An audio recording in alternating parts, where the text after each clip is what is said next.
तुम मेरा मुकाबला नहीं कर सकते, बैठो यार, बैठो, पुकारना रहा तुमको खाली। सर इसको बिठाइए, ये जैक इन द बॉक्स है, ये जैक इन द बॉक्स से बिठाइए इसको।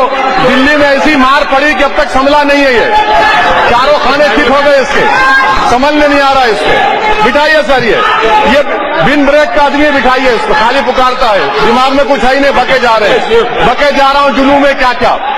सर इसीलिए मैं, अरे तुम मेरा मुकाबला नहीं कर सकते, बैठो यार, बैठो, पुकारना रहा तुमको खाली।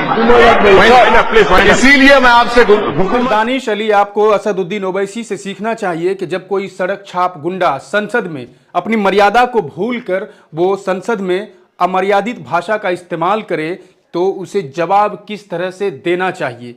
मैंने पहले ही कहा था कि देश में किस तरह से जो नफरत का बाजार सजाया जा रहा है, जिस तरह से मेन स्ट्रीम मीडिया में बैठकर टीवी एंकर, न्यूज़ एंकर नफरत का बाजार गर्म किया जा रहा है उनके द्वारा, वो पूरे देश में धीरे धीरे फैल रहा है। आपने देखा कि किस तरह से गली मोहल्ले से ट्रेन तक पहुंच गया वो नफरत, और उसके बाद एक स्कूल तक पहुंचाया, और उसके बाद अफसोस ये कि ये कहना पड़ रहा है कि स्कूल से लेकर के अब नए संसद भवन में पहुंच गई है वो नफरत का बाजार।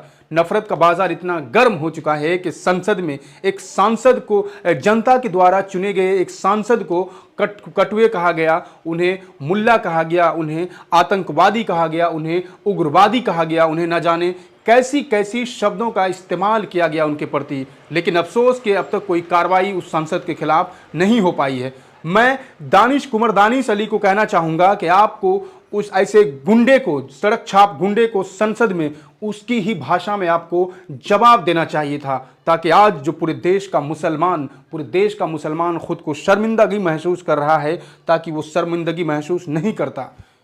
किस तरह से एक चुने हुए सांसद को, एक सांसद के द्वारा, सड़क छाप सांसद के द्वारा इस तरह की अमर्यादित भाषा का इस्तेमाल करते हैं उनके प्रति, उन्हें पूरे संसद भवन में जलील करते हैं। अफसोसनाक है ये।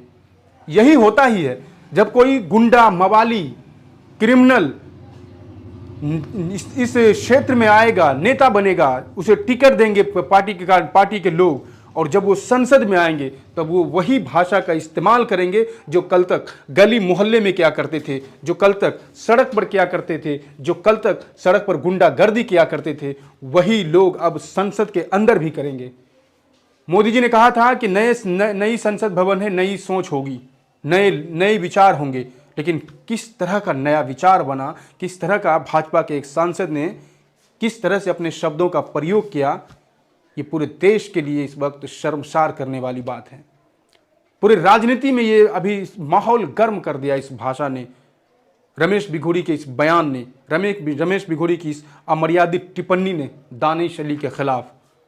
ये बेहद ही शर्मनाक है, ये बेहद ही घटिया है।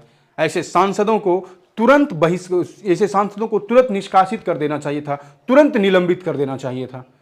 और मैं पूछना चाहता हूं विपक्ष में बैठे उन तमाम सांसदों को भी कि क्या आपने इसीलिए इंडिया अलायंस का गठबंधन किया है?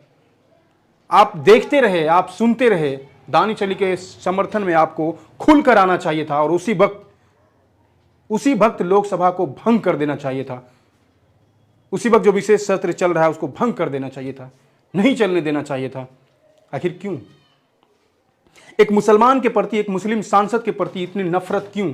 आखिर ये नफरत कहां से आई है? आप सब जानते हैं कि पिछले कुछ वर्षों में किसने नफरत का बाजार सजाया है, किसने नफरत का बाजार गर्म किया है।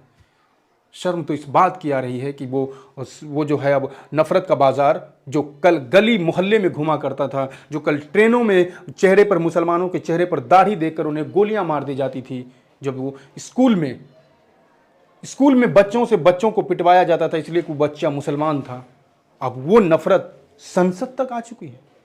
संसद में एक सांसद, एक चुने गए, जनता के द्वारा एक चुने गए सांसद को इस तरह की भाषा का इस्तेमाल करेंगे उनके खिलाफ। बेहद ही शर्मनाक है। इस पर देश के गृह मंत्री को संज्ञान लेना चाहिए और ऐसे लोगों पर एनएसए लगा देना चाहिए, तुरंत एनएसए लगाना चाहिए, तुरंत उसे निलंबित कर देना चाहिए। खैर, देखते हैं क्या कार्रवाई होती है। देखते रहिए वीडियो। इस वीडियो में इतना ही, मिलते हैं फिर किसी अगले वीडियो में, तब तक के लिए शुक्रिया।